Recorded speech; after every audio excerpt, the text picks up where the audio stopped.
Salut les amis, j'espère que vous allez bien. On continue sur le musée de l'Oréac. Chaque partie de ce musée est vraiment impressionnante. Et aujourd'hui, on est là avec les véhicules parade. Non, je déconne, c'est pas les véhicules de parade. Par contre, il y en a quelques-uns. Véhicules de Tour de France, ça je pense, oui, c'est ça. Ça par exemple, une estafette. Véhicule publicitaire du Tour de France, effectivement. Bon, comme vous avez certainement pu voir ou pas justement la vidéo avec le véhicule présidentiel égyptien de l'époque. Ici, on est dans le hall. Vraiment mythique. On commence par ce combi qui est ici. Donc des années 70 dans un état incroyable. Là, clairement, on va partir sur des voitures, je sais même pas comment, enfin, je sais même pas par où commencer, qu'est-ce qu'il faut expliquer, parce que, mec, c'est mon rêve d'avoir, la Fleetwood surtout, mais c'est des voitures de malade. Voilà, tu vois, 6 cylindres en ligne, très rare, voiture américaine de cette C'est vrai. Ouais, la Fleetwood est incroyable. La Fleetwood est impressionnante. C'est genre, pour moi, c'est le design parfait. Le design parfait n'existe pas, mais pour moi, si, c'est ça. Vraiment, qu'est-ce que tu veux faire de plus? Regarde cette gueule avant. Déjà, c'est sublimissime. Alors, ce n'est que mon avis personnel. Hein. Pour moi, il n'y a rien de plus classe que ça. Regardez les feux arrière surtout. Mais à quel moment aujourd'hui tu fais ça, quoi? Avec le cache coup de secours. Regarde cette classe ultime, quoi. C'est impressionnant. Et la taille de la voiture, forcément aussi. Mais moi, c'est les feux. Regarde, tout ce détail de phare comme ça. C'est... Ouais. Des petits missiles. Ouais, des... Alors, on était vraiment en plus à l'époque, tu sais, avec conquête spatiale, etc. Oui. Alors, c'était vraiment dans le thème, quoi. Ça, guerre froide, donc Nuketown, genre, voilà, on est en plein dedans, ouais, quoi. Ouais, non, mais c'est vrai, on est en plein dedans, quoi. Mais regarde, même là, hein. Design, ces petits phares. Moi, j'adore. T'imagines la complexité de la pièce? Il aime ça. C'est en métal. Ah ouais? Tout est de la pièce lourde, en fait. Bah, la voiture est lourde en elle-même, quoi. Donc, quand tu conduis ça, logiquement, t'es un mec lourd aussi. Hein. Si vous voulez, les gars, ils sont allés dans un magasin de l'époque qui n'est pas Ikea. Hein. C'est un magasin, en fait, où on fait soi-même les canapés. Ils l'ont mis dans une voiture et puis, voilà ce que ça donnait. Donc, boîte automatique à l'époque, hein. Et la Fleetwood qui, elle, je sais pas comment t'expliquer, hein, mais le summum de la voiture. Franchement, qu'est-ce que tu veux de plus? Construire cette voiture aujourd'hui, le coût que ça doit représenter. J'en sais rien, mais surtout que là, c'est en 62. Ah ouais. Là, on est sur quelque chose d'extrêmement complexe. Sur chaque pièce, c'est très très complexe. Et je me demande à l'époque qui conduisait ce genre de voiture. Qu'est-ce qu'elle représente en termes de coût Franchement, déjà, c'est plus le même cours de l'argent. Oui. Enfin, ça se trouve, ça coûtait 2500 $ si tu veux. Justement, c'est ça, parce que j'ai l'impression que après, voilà, bon, nous forcément, on n'est pas ces années-là. Faut quand même se dire que, oui, il y a un bouclier là. De l'autre côté, enfin, on peut faire une vidéo complète là-dessus. Enfin, franchement, là, le design est très complexe. Oui, il y a de quoi passer vraiment du temps là-dessus. Changement de continent et d'époque aussi. Une Citroën qui est un 4 cylindres, 32 chevaux. Et elle a fait 300 000 km à 93 km/h en moyenne en 33. Qu'est-ce que tu veux faire de plus en termes de fiabilité? Cette voiture-là, 300 000 bornes. Déjà, il faut vouloir les faire en décapoté comme ça. Et à l'époque, ils avaient fait justement cette affiche qui est ici, en 134 jours à 93 en moyenne. Voilà. Avec l'utilisation constante d'huile Yako. Ça, forcément, c'est la petite pub, hein, voilà. Et forcément, à l'époque, ils ont vendu justement de l'huile avec le design dessus. Enfin, c'est impressionnant. 300 000 bornes. Hein. C'est-à-dire qu'aujourd'hui, Citroën, j'ai envie de voir la dernière qui vient de sortir faire 300 000 bornes. Elle va les faire, hein, mais bon. Non, en soi, les voitures sont fiables, mais ça serait plutôt sujet à une autre vidéo. Mais on a eu le débat il y a quelques jours avec Léo, justement. Toutes les voitures finalement sont fiables. Suffit vraiment juste de les entretenir correctement, quoi. Oh là là, mais qu'est-ce que... Mais en fait, qu'est-ce que vous voulez de plus? Quelle classe! Alors, ces voitures-là, enfin, il y a beaucoup de voitures américaines, elles appartiennent au même groupe, tu sais, donc les groupes GM, Ford, Oui. Chrysler, etc. Donc il y a pas mal de marques qu'on voit des voitures américaines qui n'existent plus, mais en fait, c'est juste qu'elles sont englouties dans un groupe, quoi. D'ailleurs, en parlant d'engloutis, cette voiture doit engloutir beaucoup d'essence. Hein? Oui, mais Il n'y a pas que celle-là, il y a l'autre qui est celle-ci là. Un V16 de 7 litres. Ouais. D'ailleurs, c'est marqué dessus. V16. Un V16. Mais qu'est-ce que tu veux de plus? Là, j'aimerais bien, voilà. 185 chevaux. Donc le rendement par cylindre est nul. Oui, il est pourri, quoi. Il est tout pourri. Même la cylindrée, elle est abusée, 7 litres. 7 litres, mon gars. 7 litres, V16, 185 chevaux. Ouais, je pense que c'est le rendement le plus nul que j'ai vu de ma vie. Ça devait marcher pour l'époque. Oui. Car encore une fois, un grand merci au musée de l'Oréac, mais on a carte blanche. Et un grand merci à Loïc, franchement. Déjà à l'intérieur, c'est comment? C'est simple. C'est simple. Tiens. Non, en fait, ce qui est très beau. C'est bon que c'est en bois, regarde. Oui, c'est du bois. Non, mais attends, ça prend Tout le contour de fenêtre est en bois. Et ce qui est très beau, c'est le compteur qui est déjà typiquement des voitures américaines qui est horizontal. Avec ce magnifique volant. Alors je peux vous dire, dedans ça sent très fort le cuir. Et là il y a une partition en fait. Donc c'est une vraie limousine.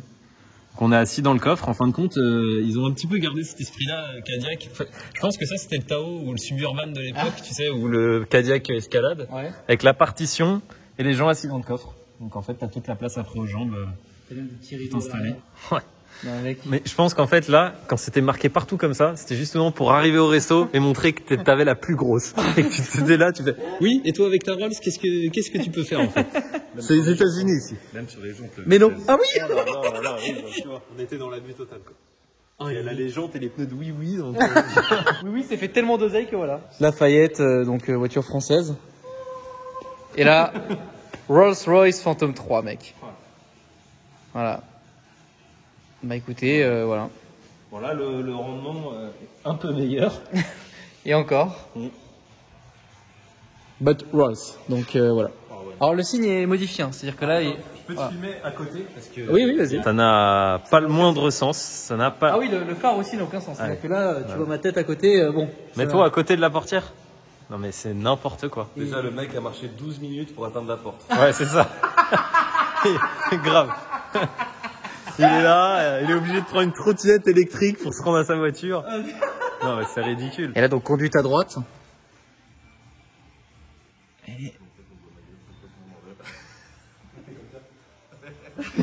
Et évidemment, boîte auto.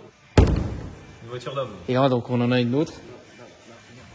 Les petits rivets et tout. La calandre est incroyable. Et à l'époque, Renault, il tirait pas la gueule. C'est-à-dire que là, t'as une Rolls et une Renault, voilà. Bon. Ah, c'est la talisman d'aujourd'hui quoi. Si je puis dire. Ouais. Et là, qu'est-ce que c'est à ton avis? Or, je pense que c'est allemand. Regarde plus près la calandre. Oh, mais non. C'est Audi là. Mais non. Auto-Union. Ah oui, Auto-Union, j'avais pas vu. Moi, j'ai vu justement ce qui était marqué là. Mais non, mais c'est attends, mais En fait, ça a apporté. c'est incroyable. Là, beaucoup de noms Audi. C'est incroyable. Entre ça, NSU. Auto-Union. Non, mais attends, je pense que c'est la première fois de ma vie que je vois une Auto-Union. Vraiment. D'accord. En réalité, je pense. Et de m'en rendre compte. Je te dis après, ça a changé de nom. Enfin, ça s'appelait NSU. Aucune Audi, quoi. Prémisse de la RS6. Tu vois les Bosch, les petits. Ouais, Bosch, ouais. Eux, ils ont toujours été là. Importés, Germanie, importé d'Allemagne. Là, il y a un camion de. Des 24. Ah, d'accord, stylé. Et là, on continue justement. Regarde l'arrière de cette voiture. Là, ouais, je trouve ça magnifique. Bah, même l'autre à côté avec sa lunette arrière séparée, type un peu Corvette. Exactement, ouais, c'est vrai que là, ça fait complètement Corvette, là, comme ça, là. C'est de, bah, je crois même que d'ailleurs, franchement, ça a l'air d'être vraiment les mêmes vitres. Oui, Bugatti aussi, c'est vrai. Exactement. Ouais. Ça fait aussi Bugatti, ouais. Ah, ça avait des drôles de tête. Hein. Là, Ouais. c'était à l'époque où on se cherchait un peu en design, je pense. Ça se conduit à l'avant ou à l'arrière? Non, mais c'est vrai qu'on dirait, là, ça me rappelle la vidéo de Lyon ou que tu avais regardé. bizarre. Oh là là là Oh, là là. Ah, je l'avais pas vu. t'as une Spirit!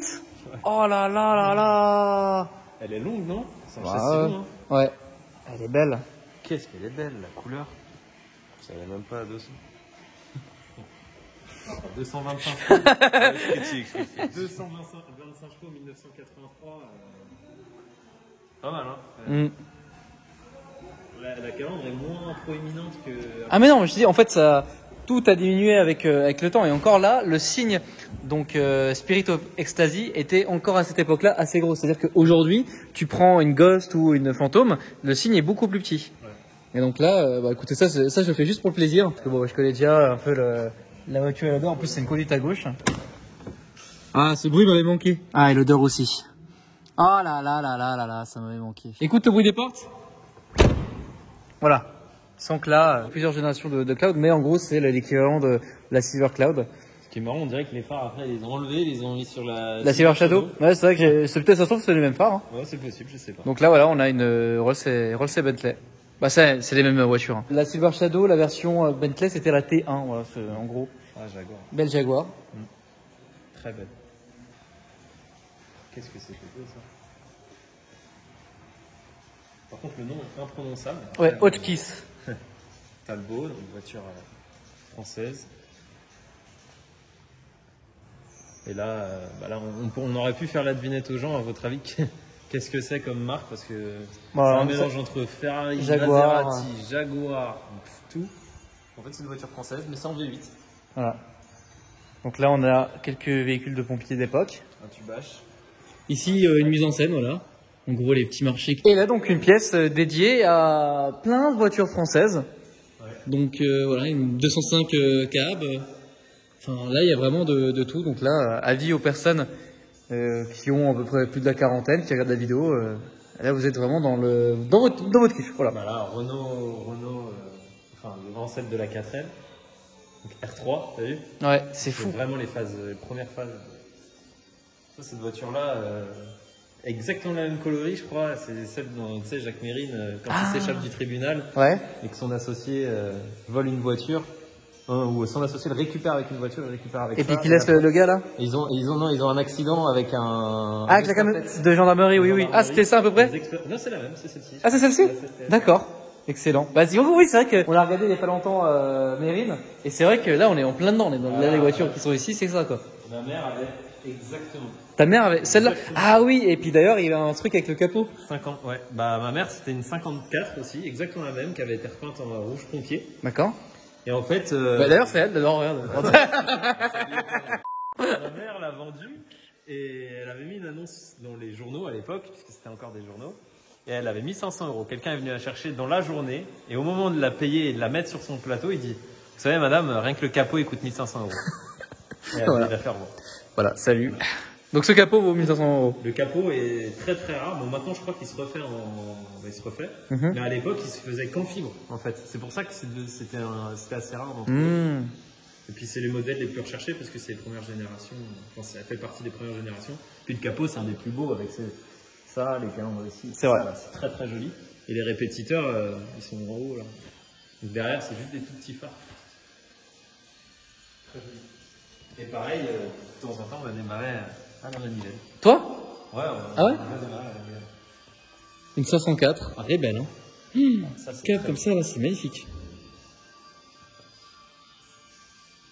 Bah, Peugeot, c'est quand même très bien. Ah. Ouais, voilà, ça c'est mythique. Hein. D'ailleurs, il faudrait peut-être que j'essaie ça un jour parce que c'est tellement mythique comme caisse. What the fuck là. Ouais. Alors, je vais finir sur les pas, voitures. je pense. Je vais finir sur les voitures qui sont derrière moi, et ensuite on va revenir et voir les voitures qui sont ici. Là, on a 203 Tours de France. C'est marrant.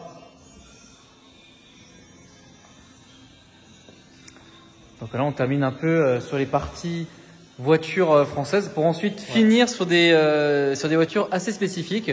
Et ensuite, il y aura d'autres vidéos, forcément. Parce que bah, là, le musée est tellement gros que je suis obligé de découper en plusieurs parties. Et nous, on va terminer la vidéo sur ce qu'il y a derrière toi. C'est-à-dire, alors, il y a des véhicules militaires, certes, mais c'est une petite partie de la collection de véhicules amphibies. Une Jeep Police que tu as déjà essayé. Ouais, ça j'ai déjà essayé sur ma chaîne, donc n'hésitez pas à taper sur YouTube Alpha Delta 36 Jeep Willys ou voilà. Là, vous verrez donc j'ai essayé ça, c'est très marrant à conduire. La vidéo est d'ailleurs extrêmement drôle avec Samuel. Et il y a ici plein de véhicules amphibies. Ça, par contre, je kifferais essayer quand même. Ça doit être fou quand même de rouler, d'arriver dans l'eau et hop là, et il y a pas de souci quoi. Le mec, il a juste pris en frigo, il l'a découpé. Oui, là, ouais. C'est pas fait chier. Ça, c'est mis. Alors, voiture amphibie équipée d'un moteur électrique, pour vous dire. Oh là là, on Donc un véhicule transformé par un automobiliste qui voulait traverser la Seine pendant la Deuxième Guerre mondiale pour retrouver sa fiancée dans l'hypothèse d'un bombardement des ponts par les Allemands. Non mais attends. L'amour fait quand même faire beaucoup de choses impressionnantes. Il y a des conneries. Hein, parce que, attends. Oui, Ce monsieur est mort. Il est cool, il est coulé dans la scène. Je veux dire, à un moment donné, vous faites ce que vous voulez. l'emblème, c'est, en fait, il a écrasé, si tu veux, un signe, Oui. et il l'a mis, voilà. Mais il s'est dit, il faut que je trouve un signe. Oh, bah tiens d'ailleurs, qu'est-ce que c'est que ce truc? Non mais mec, Tiens. c'est très moche, hein. C'est très très laid, hein. On dirait un peu un espace. En fait, de loin, j'ai cru que c'était un espace d'ailleurs, mais c'est même pas ça. C'est pas très très beau. Ça a déjà beaucoup plus de gueule. Ça, c'est connu, je crois, en tout cas. 12 km en haut. Donc ça c'est bien, tu vois, tu fais ton petit rendez-vous, tu vas sur une petite île. Ouais, puis après, là par contre. Avec des roues. Oui, voilà, c'est exactement ça. Ouais, là, ça c'est plus un bateau qu'une voiture par contre. T'imagines? Non mais attends, mais ça c'est homologué, tu peux rouler avec ça aujourd'hui du coup sur la route. T'as vu les feux? Oh là là, mais trop stylé, ouais, j'avais pas eu. Oh, Ah mais attends, mais tu te rends compte rouler sur la route avec ça là? L'intérieur, il est fou. Il y a une roue 137. Ça a l'air bien là-dedans quand même. Complètement ouf. Ah mais attends, mais tu te rends compte là d'être là-dedans là? Non mais attends, mais c'est pas une voiture, c'est un bateau le Tu truc. sors après, tu vas au resto. Ouais, je te jure. Les gens ils peuvent se virer. Non mais mec, ouais, en fait ça c'est typiquement des trucs que j'aimerais absolument faire. C'est-à-dire aller dans une ville avec ça. Tu te rends compte la tête des gens? Tu débarques un date avec ça. Ah des Tinder. Je vais vous chercher en bateau devant chez vous. Ah là là, en tout cas les amis, j'espère que vous avez kiffé cette partie du musée. C'était vraiment hyper impressionnant cette collection et ce musée est incroyable. En tout cas n'hésitez pas, c'est le musée de l'OEAC et en tout cas je remercie encore une fois Loïc, le responsable de ce site. Léo et Alex, merci à vous d'être là. Et n'hésitez pas, solarshield.fr pour notre site internet. Et moi les amis, je vous dis à la prochaine pour une nouvelle vidéo. Salut. Salut.